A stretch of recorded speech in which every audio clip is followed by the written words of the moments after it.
What's up, y'all? It's your girl Sakina, and I'm back for another review. This is my review for The Real Housewives of Atlanta. This is season 13, episode 5. Quick update on my skin. Nothing is happening. I had a little bit of flakiness on my nose, but once I washed my face, like, that went away.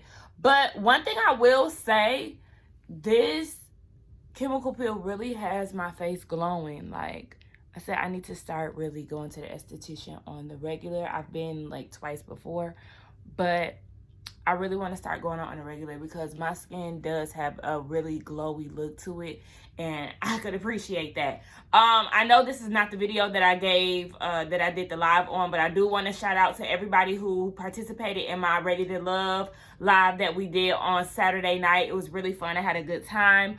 But anyway, let's get into this review. So the episode opens up with Kandi, and she's in the house. She in the house with Riley and Mama Joyce. They're trying to get her prepared for school. She's going away to college in 5 days. So this is the time where Kandi wants to teach her how to clean. Ma'am, she's 17. At this point, if she don't know how to clean, I don't know what to tell you, especially if she's going to be on her own. And I just chalk that up to rich people problems, okay? Like, I'm glad to see it coming from a black girl, you know, rich people problems, that's what's up. However, I'm going to need your ass to learn how to clean. How Lil Ace know how to clean before she does? I mean, make it make sense. It was real cute, though. He was trying to help her clean up and all of that. That was cute. We see that LaToya, Cynthia, and Kenya meet up at a lingerie shop. And Cynthia was saying in her confessional, well, thank God I'm not the jealous type because, I mean, they really getting on my nerves. And I said, okay, well, you jealous then because you feel like LaToya can't go anywhere without Kenya and vice versa. So, I mean, you a little jealous and it's okay. I mean, that's your friend. And LaToya could be a little overbearing at times. So, I get it, okay?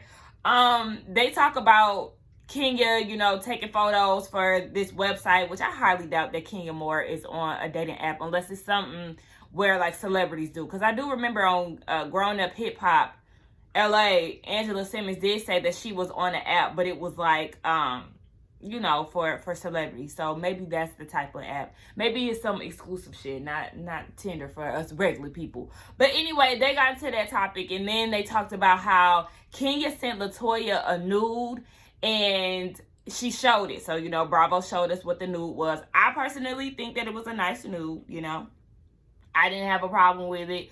But Cynthia's like, wait a minute, you know, this not my girl. We not really used to that. And then she also called her thirsty. Like, okay, who thirsty now? Hello? Because you sitting here sending news to LaToya. Now, one thing I'm going to say about that, that's not an issue for me. Because me and my best friends, we do the same thing. If we feeling ourselves and we feel like, you know, our butt getting big, you know, shout out to the Busted Challenge. But if we feel like we cute in the moment, we'll send each other a picture like, oh my gosh, you know, girl, I look cute today, you know, that ass is sitting right today, y'all. Y'all see me? So I don't have a problem with that. I don't have a problem with seeing women naked. Listen, we all got the same thing, breast and ass. So, I mean, so what? That's not a big deal to me. But yeah, Cynthia, she just feel like, okay, this is something new. I'm not used to seeing this out of Kenya. What happened? Oh, shoot. Hold on, y'all. And I lost my place.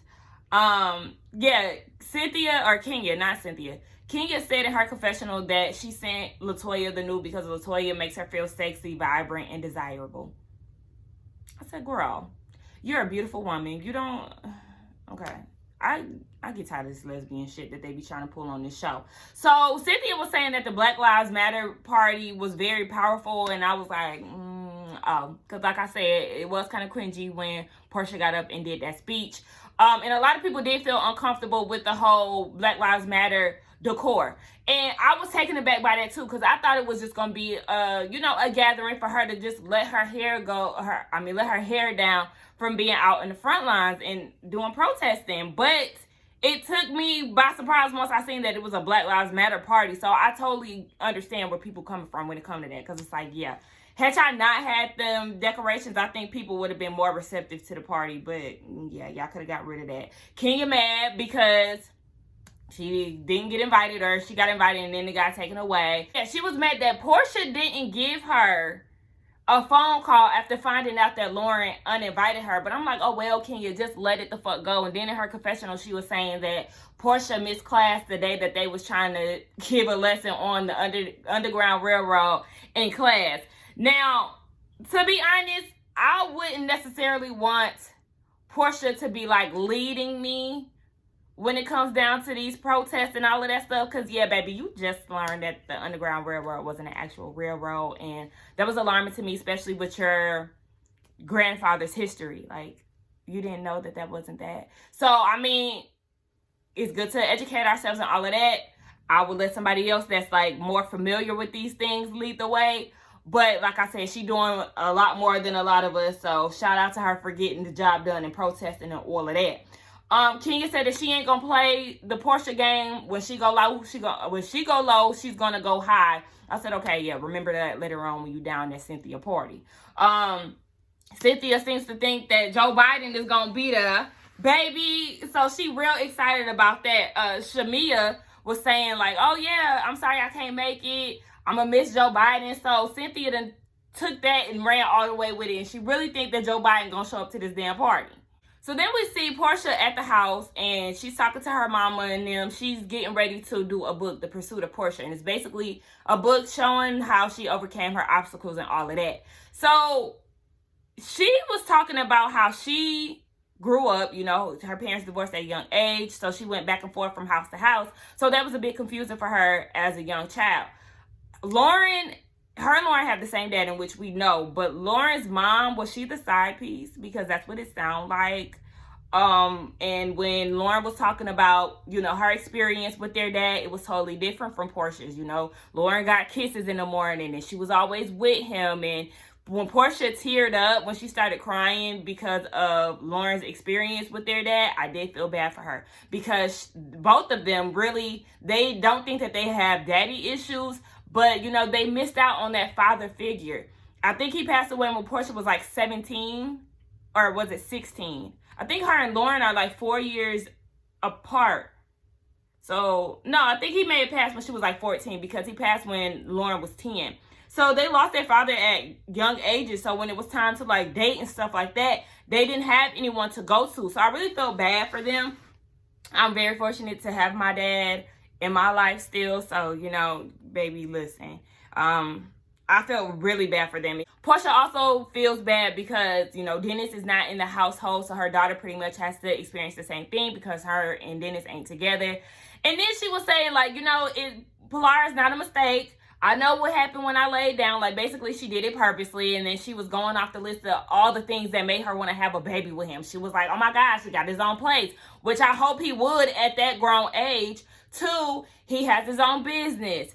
3, he ain't got no kids. He want marriage. He want me. And I said, yeah, you seen money, okay? You seen dollar signs when you lay down with him. I said, also, do not forget, you did not know him, okay? He's a cheater. He has 20 women tatted on his body. You seen all these red flags that you ignored, and you had a baby with this damn stranger, technically. So, yeah. And I know a lot of people say that you can't put a time limit on love and all of that, but I do, okay? Listen, I gotta know you. I'm not about to be rushing into something with you. I'll be damned, because then I have to be stuck with you for 18 plus years, okay? Because you're not done with your kid when they turn 18. You still got to, you know, college and all of that. My parents were still taking care of me up until I was a good 20, or was it 19? Yeah, I think it was about, they were still taking care of me even though I had a job, period. So, yeah, until I was about 21, they stopped paying for my shit. But anyway, needless to say, you need to take time to get to know who you're dealing with, because, yeah, you're going to be stuck with that nigga for life. Look at you. Now you chained to Dennis, and he done cheated on you while you was pregnant, and then some other time and all of that. Like, no, y'all need to take y'all time. Look at what Drew going through, okay? She had only known crazy-ass Rock for 6 months, got married to him, and he crazy as hell. Like, no, that's a rare case that it works out for people who move fast. Like, do not, fuck all of that. I say, yeah, girl. And do what you gotta do. So anyway, we get down to this party and we see everybody getting ready. I thought it was hilarious. Actually, before we get into that, when Todd said that he was a black George Clooney, why can I see that? Like, he does kind of favor George Clooney. Like, that was crazy as hell to me. Then we seen that Cynthia and Porsha got on FaceTime. Oh my gosh. She really think Biden is showing up to this damn party. Porsha think the same thing, so they trying to get real cute and trying to get there before Secret Service, lock the doors on their asses and they ain't gonna be able to get into the building. Now, they arrived to the party and only about 5 people were there. Now, I know Kenya said that she wanted the party to be intimate because of C-19 and all of that, but I was like, okay, they walked in.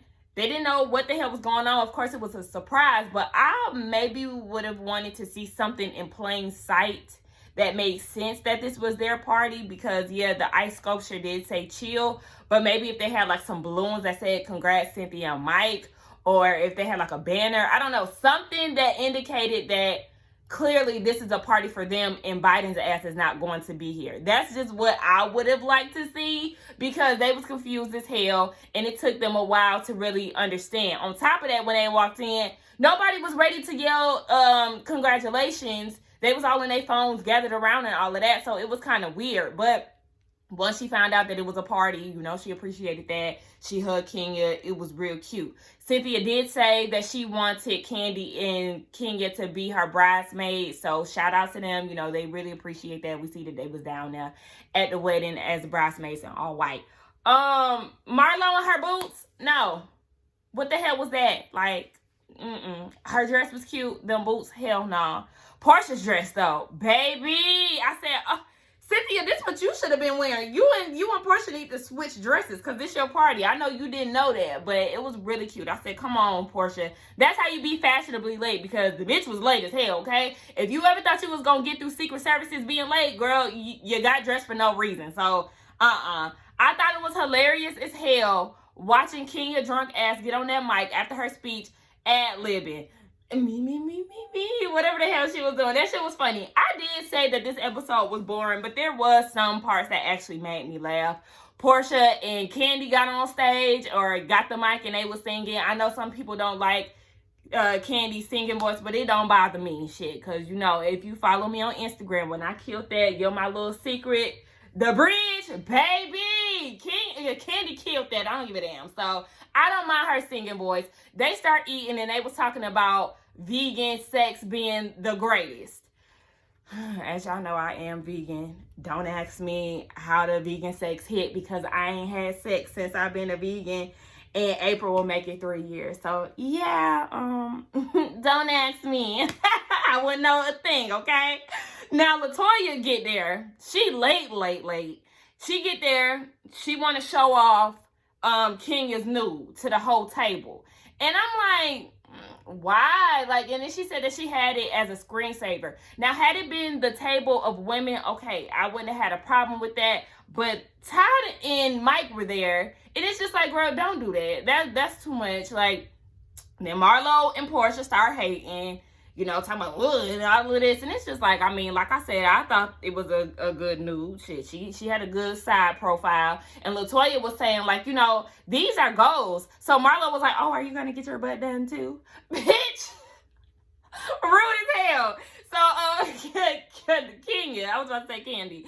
Kenya was like, see, that's why your ass shouldn't have been invited, bitch. I don't need your shade. And that's what really got it popped off. They start going back and forth. Now, what I'm going to say, I was telling my friend this the other day, I really do need, girl, Kenya, get rid of some of that ass, girl. Because it does not look right. It's too big on your frame. It's way too big. I know Cynthia got a big ass. Kandi got a big ass. These girls got asses. But the thing is, their thigh to ass ratio matches. And yours does not. So that's the problem.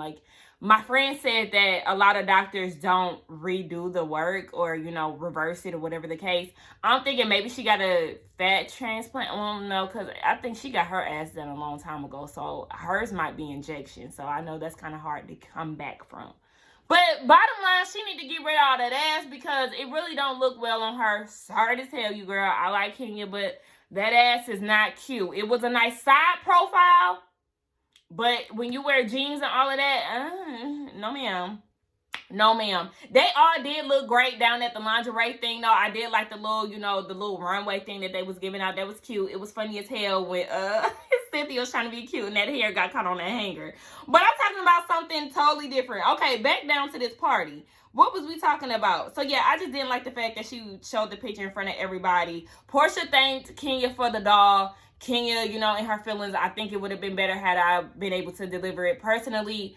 Porsha was like, look, Lauren didn't know where we stood. Okay, a lot of people don't know if we cool or not, so don't get mad at my sister. But Kenya ain't trying to hear that. She want to be mad at Porsha, so it is what it is. They start dancing and all of that, you know, celebrating. The heels had a good time. They appreciated it. But Cynthia did say 3 hours into the party, she was still upset that Biden didn't show up. Sis, let it go, okay? Let it go. Somebody arrange Biden and Cynthia meeting, because, I mean, shit. Why do you want to meet Kamala? Sorry, I be messing up her name. They had me saying Kamala for a long time. Then I heard people saying it was Kamala, so now I just be in between the two. Anyway, I thought it was hilarious when Kenya threw that shade to Nene when she said, I'm happy to be a bridesmaid. Like, shout out to Nene, okay? Now, we get down to the best part of the episode to me. Riley leaving. Baby, when I tell y'all I was in tears. Fun fact about me, Ace is my favorite celebrity kid. I fell in love with that little boy when Candy was teaching him how to swim. I think that was on Instagram. I came across her. She may have put that on the show, whatever. She was teaching him how to swim, and I was like, oh my gosh, this baby is so smart. I love it. He's adorable. Like, so here for him. Him and Junie are my favorite celebrity kids. I like them. They real cute, real smart. Ace is so charismatic. He thought he was going with Riley, and Candy was like, no, you got to stay here. And he was like, but I got to help her clean up because she don't like to put dirt on her hands, and she don't have no gloves. And I was like, oh my God. Oh my gosh, I was crying, y'all. Me and my mama, we both was crying. Like, oh my gosh. It was so sad. And Candy was stress eating, baby. She was eating 3 different times. She was eating spaghetti. She was eating cake. She was eating on the way when they was in the van. She's stress eating, okay? That's her baby, her firstborn. They did a montage of Riley, you know, just growing up throughout the years. And I was just like, oh my gosh, this is very touching. She was about to turn 18 like the week after, and Candy wasn't going to be able to see her once they got to NYU. They only had 2 hours to unpack her truck, and that was it. Like, it's a lot, y'all. Going to college and leaving your family. Baby, my crybaby ass, I was crying a week before. I was crying on the way there. You know, I like to keep my cries low-key because I don't like people calling or asking me what's wrong and all of that. So, you know, like, I'll, like, you know, act like I'm asleep or something, but I'm really crying. You know what I'm saying? Like, I cried. My mom and them took a nap at my apartment when we got there. I cried in the bathroom because I knew when they got up from their nap, they was going to leave. Baby, when they left, I was boo-hooing. Oh, my gosh.